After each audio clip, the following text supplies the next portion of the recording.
Good morning, everyone. In the previous session of Management of Financial Services, I was explaining about the various money market instruments, what are the features of the money market instruments, what are the specific guidelines related to some of the money market instruments. So, in my previous sessions, I have explained about treasury bills, commercial bills, call money, commercial papers, certificate of deposit, and interbank participation certificate, or you can also call it as IBPC. Okay, so these are the 6 instruments which I have already explained in my previous sessions of MFS. Okay, so in this session, first of all, I am going to explain about the IBPC. As I have already explained, I will just explain the features, the advantages which I was not able to explain in my previous session. So first of all, in this session, I will explain about the advantages of IBPC. Then I will explain what are the suggestions provided to IBPC to make this instrument more effective. And then I am going to explain the last money market instrument, that is called repo instrument. Okay, and after this topic, the money market instrument will be over. I like I said that all the money market instruments, the explanation of all the money market instruments would be over. Okay, so this is the last money market instrument. After explaining this point, I will start a new topic, that is capital market instruments. So like money market, capital market also has various or variety of instruments, okay, which are used to raise funds. So before going to the capital market instruments, I will give a brief introduction to capital market, what are the important functions of capital market, and then I will explain about the components of capital market. So in today's session, I will explain about IBPC's advantage, and then explain the suggestions.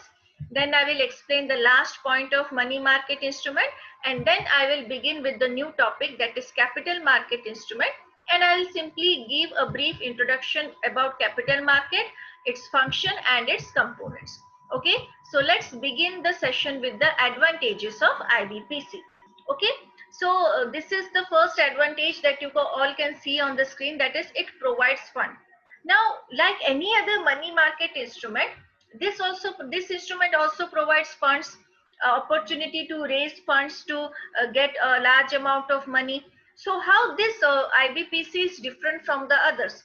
First of all, this is a facility specifically provided for commercial banks. Commercial banks can also get finance from various other money market instruments. But this instrument is specifically made for commercial banks. And this instrument actually increases, or we can say that it increases the opportunity for the banks to raise money, to get more and more amount of funds. And also the fund remains within the banking system, it does not move out of the banking system.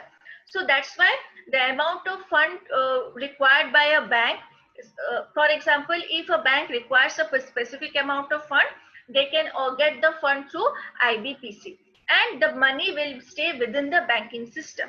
And unlike other money market instrument, this instrument has least number of procedure, least number of steps in the procedure of issuing IBPC. So it reduces a lot of paperwork, it reduces the, we can say, many of the activities, many of the steps. So this makes one of the most, we can say, one of the best instruments for commercial banks. So it helps in increasing the sources through which a commercial bank can get money.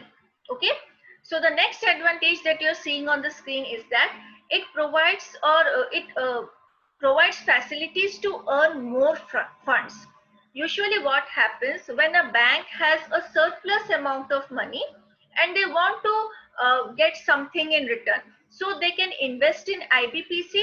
Like I said, it has least number of steps, and the procedure is very easy, does not have too many steps.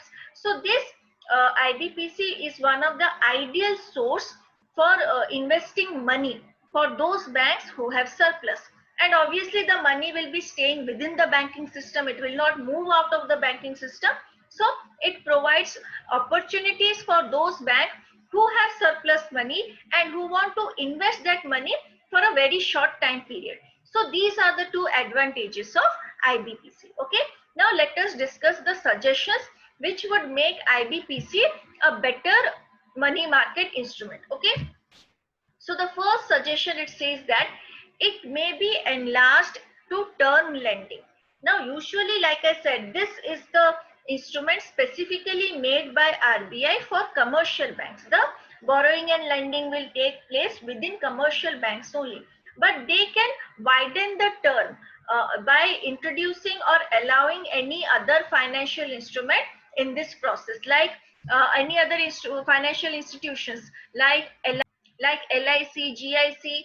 So these are the institutions, they can get involved in this, they can be added into this IBPC instrument. So in order to make it more popular, in order to widen the scope, in order to provide more and more funds to the banking sector or to any other financial institution, they must include financial institutions within this IBPC. Not only commercial bank, they must extend it to the some of the financial institutions like LIC or GIC or UTI. So these institutions can be brought within the or we can say within the framework of IBPC. So more and more advantage it will provide to the commercial banks as well as the financial institutions. Now let me remind you something. These are the only certain suggestions which would make IBPC more popular and it will cover a wider scope. So we cannot say that it is already implemented or not. So these are simply the suggestions. Okay. So the next point here says that incorporate provisions for redemption earlier than the due date. Now there is a time period fixed for it, that it will be redeemed at the maturity date only. So like bills of exchange, they can include this point of bills of exchange, that it can be discounted, or they must give the opportunity to the banks to redeem the money before the due date. So this will make the instrument more and more popular and usable by many of the banks. So this is one of the suggestion could make IBPC more popular and more usable. Okay. The next one is the rate of interest should not exceed 0.5. So one of the suggestions says that whatever interest rate which is charged in the IBPC, it must be within a certain limit, and that limit must be 0.5, because it is just a facility between the commercial banks to help the banks when they have less amount of liquidity, or during some time when they do not have sufficient amount of liquid assets. So this must be done in such a way that the interest rate should be low. So more and more banks will be involved in the IBPC aspect. So this is one of the suggestion which is provided to make it more acceptable and more usable. Next one is the second tier transferability may be permitted. Second tier means, here it says that because it is between the banks, other institutions should be involved, and it needs to become more and more transferable, like the negotiable instrument. It should be transferred from one bank to another bank. So this transferability will make the loan or we can say the funding more easy. Even like I said, it already has less number of steps. So it will make it more popular if the two banks, first of all, here two banks are involved, one who issues IBPC and one who accepts it. So instead of having two banks involved in this, they can make this instrument in such a way that it can be transferred from one party to other party. So this would really make this instrument more popular. Okay. The next one is a provision to extend the tenure of participation. So in the feature of IBPC, I have mentioned that the tenure is around 90 days and it will be redeemed at the maturity date only. So here it says that they can extend the time period for more 30 days. So like I said, extension of tenure means it will allow the banks to keep the money for more time period. So it will be convenient for many of the banks if the tenure is increased for more 30 days. So these are the suggestions which are given, which would make IBPC more popular among the commercial banks. So This is all about IBPC. Okay. Now we are going to discuss, or now I am going to explain the last money market instrument, that is called repo instruments. Okay. So repo usually means repurchase. So how this instrument actually, what is the process of this instrument? Usually what happens, the borrower actually parts with the security, means it separates itself from the security and gives the security to the lender. The lender means the party which provides money. Now, when they come under this agreement, the borrower has the, or we can say that under this agreement, the borrower will repurchase this security after a specific time period and at a specific price, which is predetermined, means during the time when they entered into the agreement, during that time itself, they will decide the time period of the security, repurchase of the security, and the price at which the borrower will again repurchase the security. So these two elements needs to be decided during the time of entering into the agreement. So repo instrument simply means that, repo means repurchase.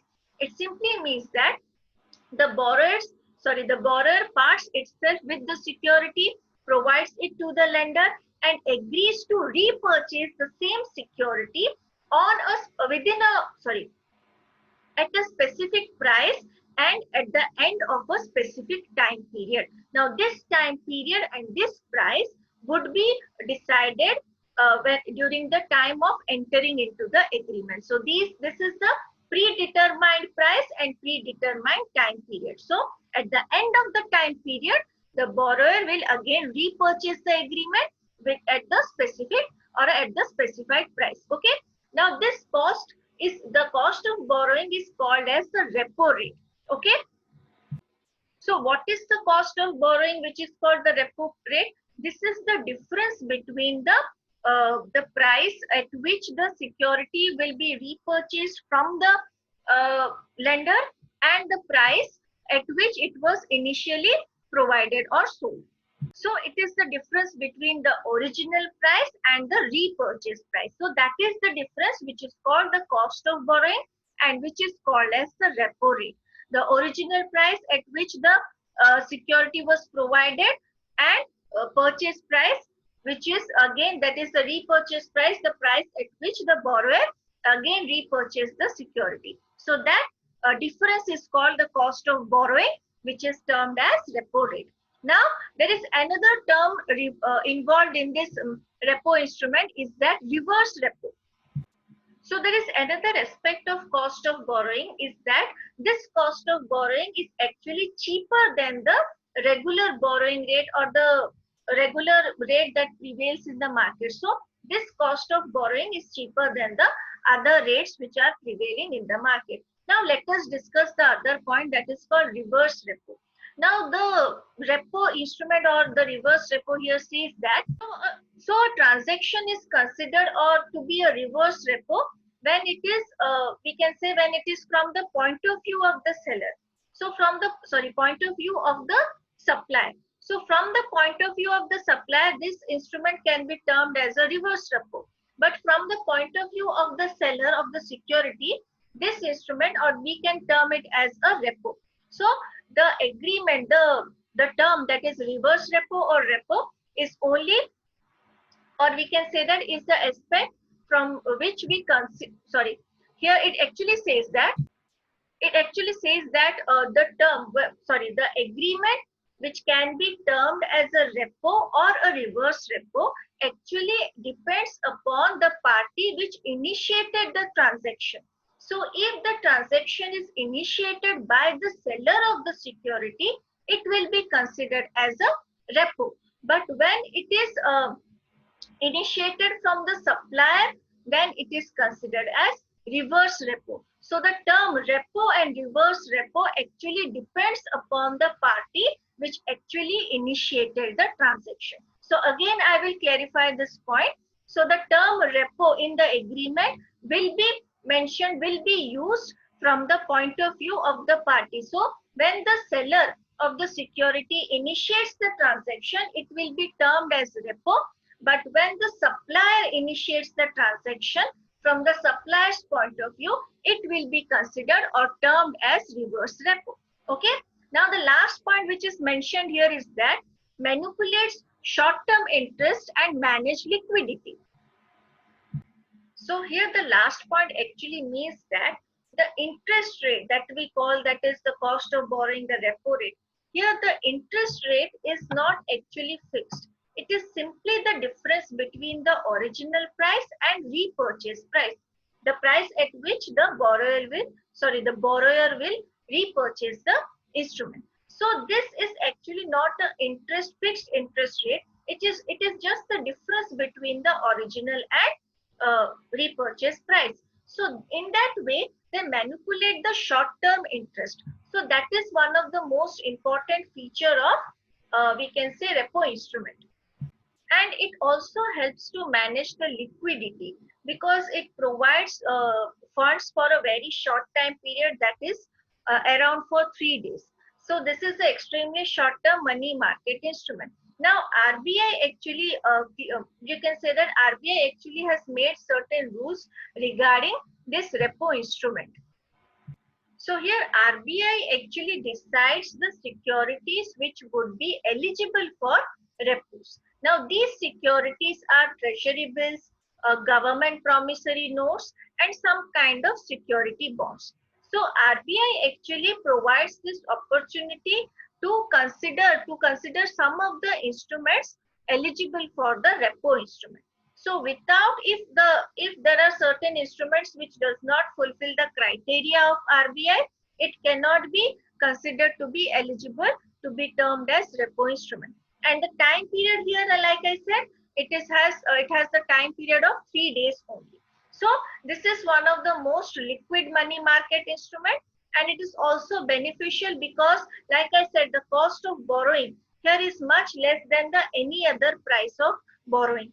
And there is no fixed interest rate. It is just an implicit interest, that is the difference between the original price and the repurchase price. So this is the last instrument of money market. Okay. So here what happens when RBI announces a fixed rate repo for a certain time period or for certain days, it actually presents or we can say sends conveys some kind of information in the market that the market is actually desirable for short-term interest rate.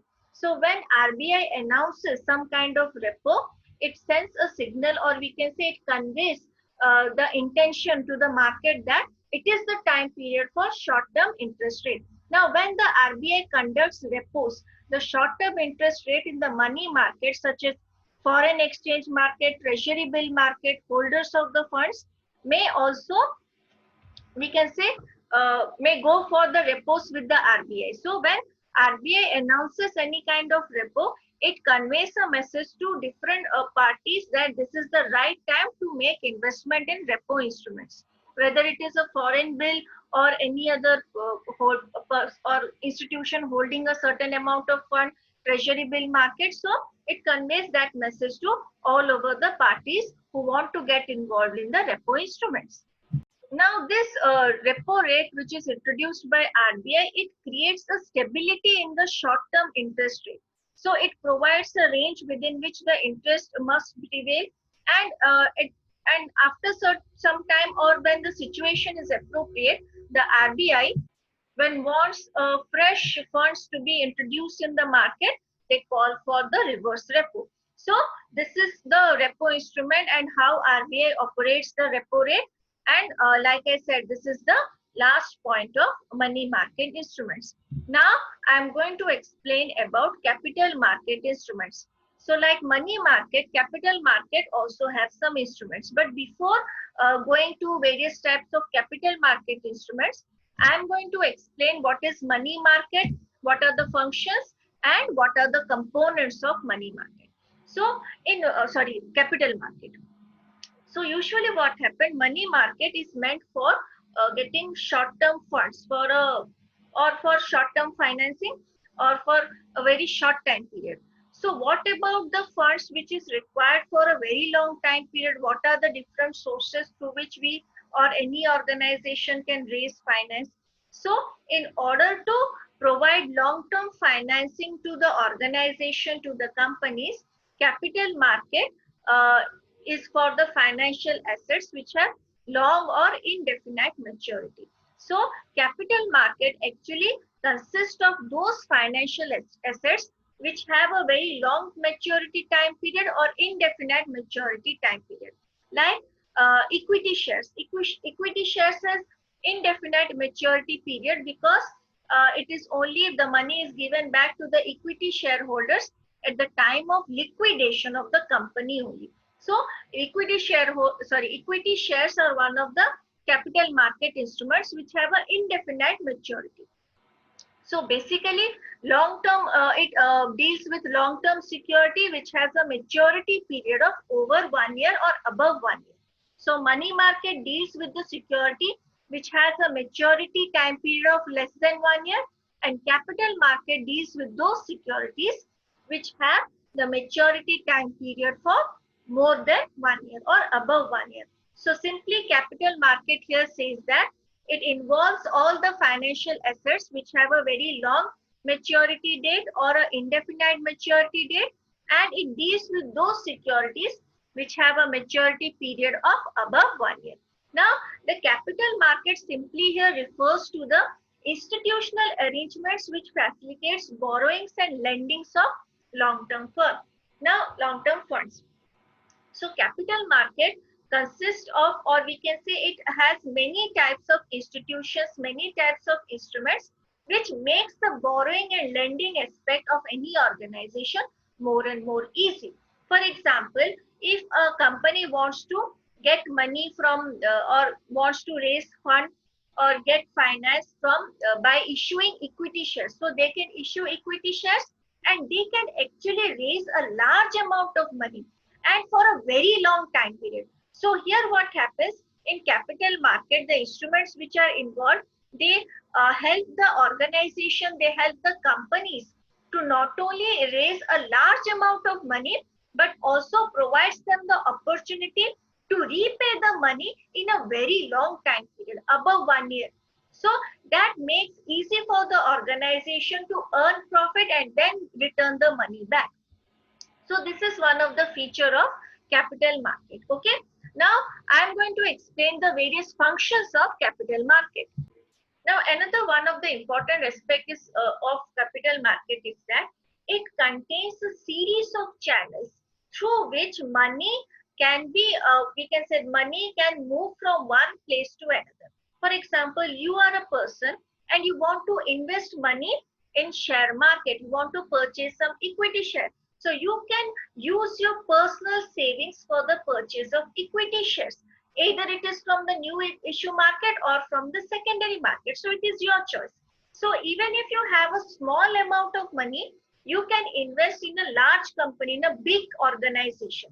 So it provides opportunity for those who have certain amount of money as savings to invest in various organizations. And it also provides opportunity for many companies to get a large amount of money from the market for a very long time period. So it does not provide only one channel, it provides various channels through which money from these people, from certain small institutions who have surplus amount of money, they can get the money from those institutions and they can provide them opportunity for investing those money in various capital market instruments. So this is, you can say, the actual meaning of capital market, or you can also term it as some of the features of capital market. Okay. Now now I am going to explain the various functions of capital market. Here on the screen, you are seeing the three important functions, or we can say these are the most important functions of capital market. The first one is mobilization of financial resources on a nationwide scale. So capital market is spread over the entire nation. It exists in each and every corner of the country. So whoever, suppose you live in a particular place in a small village, if you want to invest money in the share market, you can do it from being in, after, even if you're in a very small area or small village, if you have proper connectivity, if you have proper information, you can invest your personal savings in, say, in share market, even if you are in a very remote area.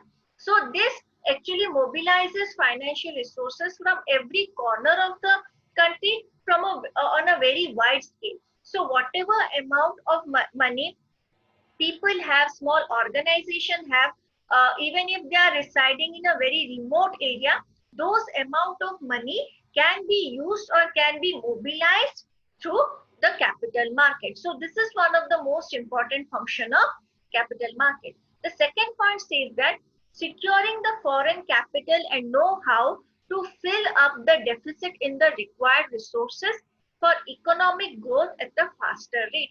Now, this capital market instruments or capital market not only provides opportunity for the people living in India to invest in share market or debentures or bonds, but it also provides opportunity for foreign companies, foreign people or NRIs to invest in Indian market. So, in Indian companies can get money, a large amount of money from foreign companies or people residing outside India. So it not only helps in bringing money from foreign companies, but they also get to know how foreign companies operate. They also uh, provide opportunities for Indian companies to get the knowledge from the foreign companies who want to get involved in Indian uh, capital market. They want to purchase a large percentage of share, or who want to purchase debentures.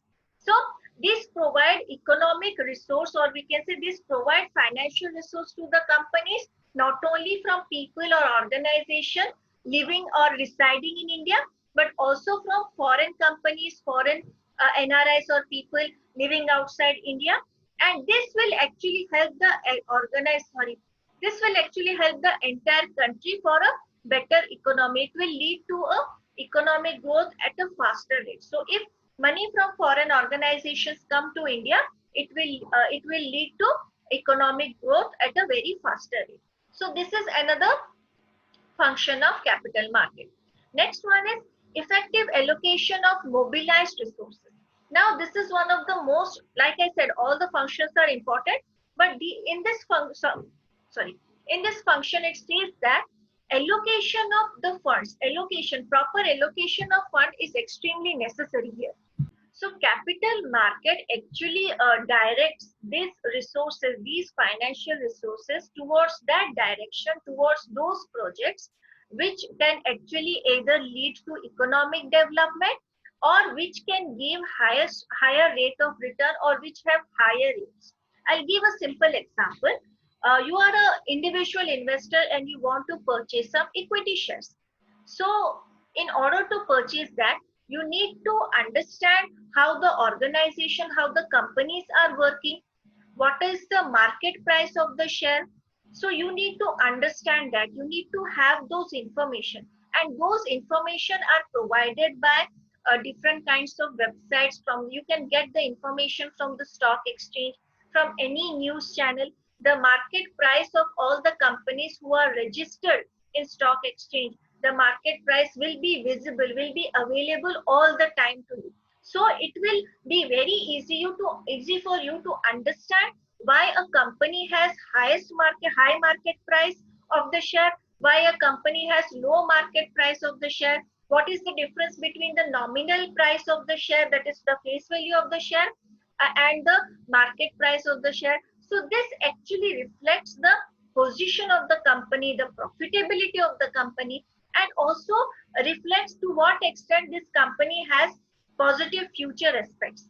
So by getting those information, you can invest your fund in those organizations which will provide you highest dividend, or which will give you more and more highest yield, or the rate of return will be high. So capital market not only provides opportunity for getting money from all over country, at the same time it also provides, it also directs, or it also gets involved in proper allocation of the resources into those areas where the return is very high, or these projects will have contribution towards the economic development of the entire country. So these are the functions of capital market. Now I'm going to explain the components of capital market. That you can see it on the screen. There are three components of capital market: new issue or primary market, stock market or secondary market, and the last one is financial institution. So first of all, what is new issue market? So whenever a security is issued for the first time, it is either issued by a new company or issued by the existing company. Those securities are issued in the primary market. For example, IPO, initial public offering, the shares which are issued for the very first time. Like I said, either by a new company or by an existing company. So these shares are issued in the primary market. So primary market is the area where securities are issued for the first time, which were never issued before that time period, or before that which were never issued.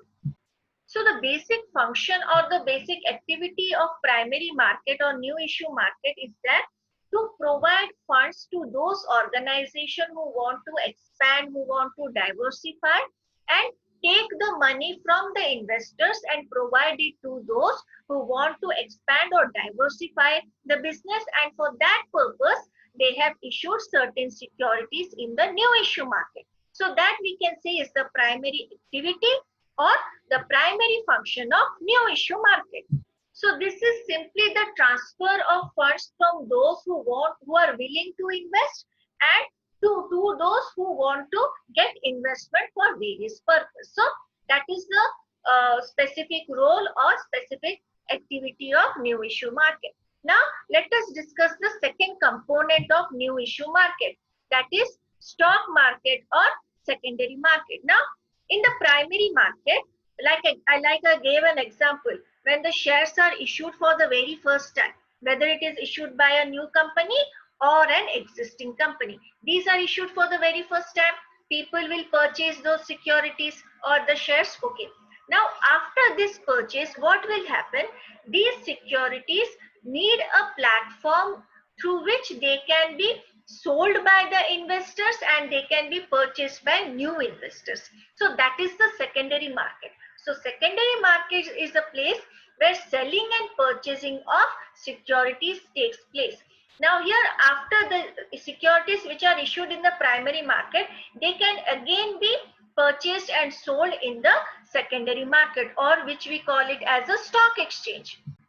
Now this stock exchange is we can say it is regulated by SEBI, and it has many rules and regulation. It is a we can say in this provides actually a platform for purchasing and selling of securities, whether shares or debentures. Anybody who wants to invest, he wants to purchase shares, they can purchase it. Anybody who wants to sell the shares, they can sell it at any point of time. So this is one of the basic feature of stock market or secondary market. And this is highly organized and regulated. There are many rules and regulations in the stock market regarding the operations of the stock market, regarding the companies and everything. So this is a highly organized and regulated market where anybody can purchase any share belonging to any company. So this is the secondary market. Now the third component is the financial institutions. Now financial institution plays a very important role in capital market because they provide a large amount of funds to various organizations and various companies. So these financial institutions, what they do, they provide a large amount of funds to existing companies, to new companies, the company who wants to diversify, who wants to expand. So they provide a large amount of money in the way of medium-term loan and also in the way of long-term loan. And they get the amount of money back from different numbers of installments. So the company is supposed to pay the money back to the financial institutions through installments. So these financial institutions have proved to be very beneficial for companies who are going through a rough time, who are having some kind of crisis in the organization, who want to expand, who want to diversify. So they provide funds to them. So these are the three components of money market. Okay. Now, financial institutions actually are set up after India got independence. After the independence of India, many financial institutions were set up at national level, at state level, so that each and every organization being in any part of the country, they can take advantage of such facilities or such institutions. Okay. So this is just a brief introduction about capital market. Then I have explained what are the important functions of capital market, and these are the three important components of capital market. In the next session of management of financial services, I am going to explain the various capital market instruments. Now we have instruments like equity shares, preference shares, debentures, bonds. So these are some of the capital market instruments, and I will explain each and every instrument in terms of their features, in terms of their advantage. Okay, so that's it for today. We will meet in the next session. Thank you.